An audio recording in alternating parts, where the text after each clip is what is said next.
Well, since I'm having trouble sleeping, I'm going to share the story that I didn't have time to share yesterday about a guy who went to self checkout only to end up at my line and why. Well, there was this guy who was buying a bunch of water. He had like 15 water bottles. He had them inside a box.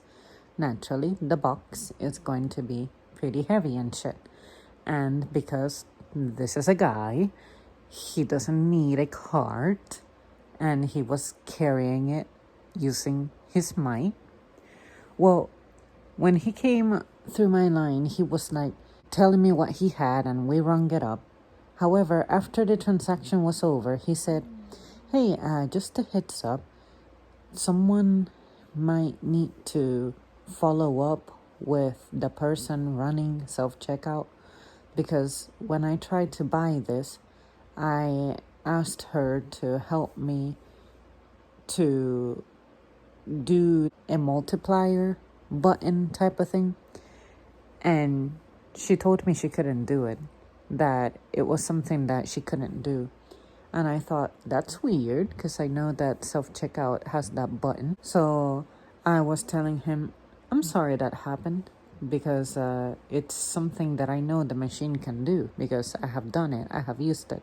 And he was like, yeah, I tried telling her that I've seen it in action before, but she insisted that it's not something she's allowed to do.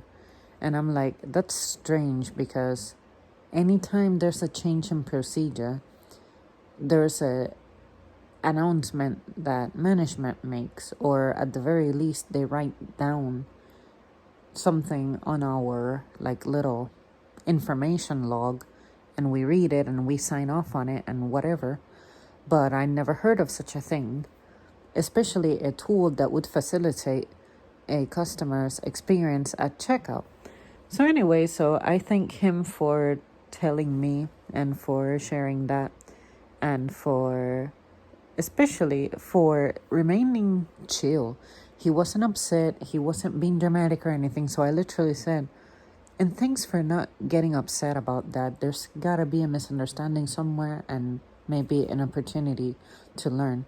So I'll go talk to her. While he was there, I closed off my register and I was making my way over to self-checkout, and he was like, oh, this is not something to be upset over or for me to get mad over. I just want to figure out what happened, because it's not very reasonable for me to just sit there scanning this like 15 times if there's a better way. And I'm like, yeah, absolutely, because some of the bottles he had were actually glass. I thought I would share that because it's nice to see someone having a complaint, I guess. But it was a complaint that was productive and pleasant.